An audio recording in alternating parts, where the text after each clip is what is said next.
For today's video, please go and subscribe. All right, guys. So today I have another 0304 Cobra flange, which we have determined that this was the culprit of what made all this damage happen. Took the drive shaft to the drive shaft shop.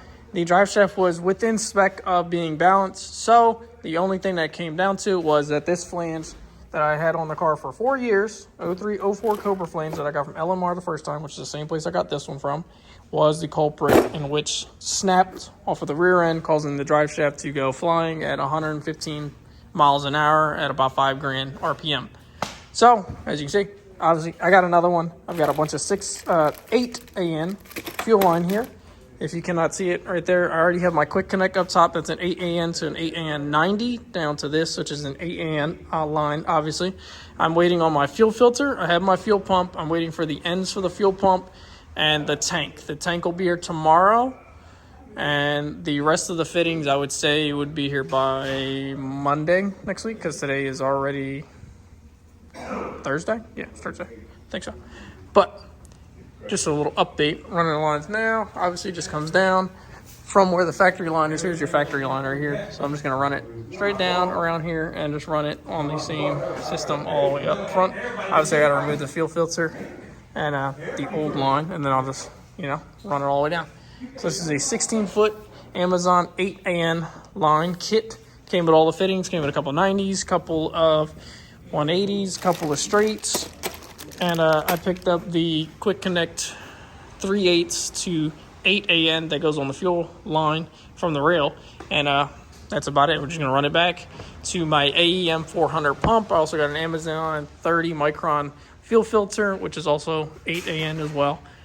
And that's about it. Tank will come back here. It'll sit in this area. I'll probably cut out a square right here because it's going to be a sub pump or a sump, and the fuel filter. So the tank will sit here. I'll cut out a hole for it. It'll sump down to here. I'll do a 90 off of that, put my fuel pump, put my fuel filter, and then just run it straight back up the, frame rail all the way to the front, and that's about it. So it's pretty simple, pretty easy.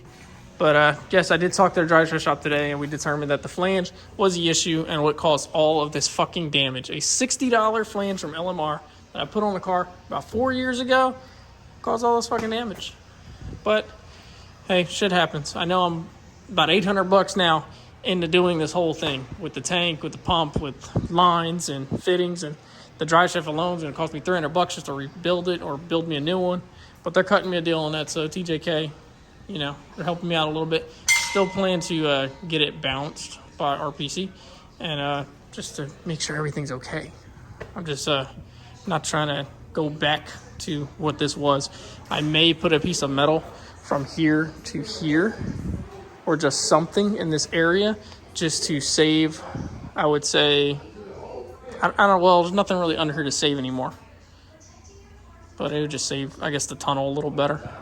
Again, if I got another safety loop and moved one back here, because I've got these studs here, so I could put another safety loop and, such, to save the chassis just in case this thing ever does happen again. But I'm definitely going to be checking that thing very often now that I know that this pinion flange, this Ford Performance pinion flange, was my culprit. But yeah, I'll get back to you guys when I get this fuel line in. So it's been a little while, but as you can see, my dash 8 line is running right here, straight down, and then it does a loop right here where the factory fuel and brake lines were. Just goes up, runs down, follows the brake lines up and over to here, keeps on following. I'm gonna put a P-clamp here. Well, one of those, P-clamps right here. Hold it there, nice and neat. And right here, and then it comes over, and we're here. So the sump will sit right here. 2 lines will come out of here. It'll be dash 10 to dash 8. And then we'll do a 90-degree fitting off of that. And then my fuel pump will be there with the M18 to dash 8 onto that. And then on the other side of the fuel pump is M12 to dash 8. And then that will connect onto my fuel filter right after that. And then obviously the line continues on and goes, and all the way to the front. As I said before, up top is already the dash 890 to a Quick Connect 3/8 to a dash 8 on the fuel rail, and that's about it.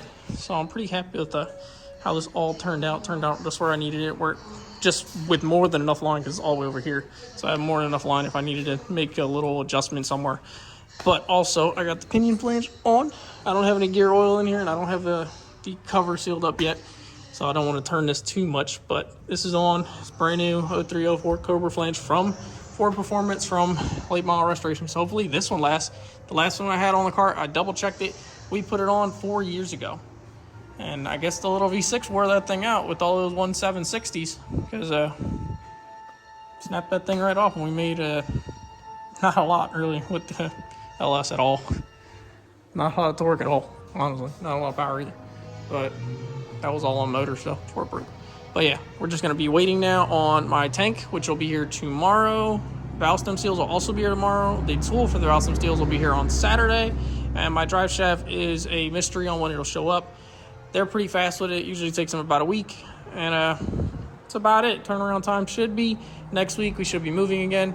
And happily and hopefully at the track soon. The weather here sucks in Jersey. It's been raining. It's been shitty and nasty.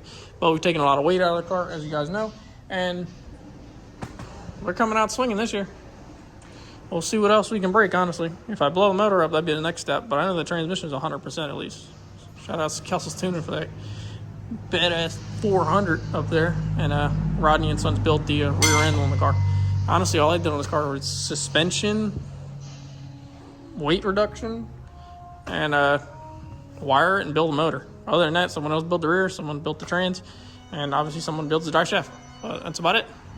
It's a pretty simple car. I am going to make another video on this car on how to LS swap your car for $3,500, $4,000. A better way than I did it, just to make it a lot easier on other people and just to make it a lot simpler, I would say. And let's just do it right the first time. So, at least I got the fuel system, well, the fuel line ran all the way back. Just got to finish up the system, drive shaft, and we'll be moving again, and happily. I'm going to have to figure out what the fuck I'm going to do here, though, with this shit. Probably put a bracket from here to there, just to hold it there. And this side,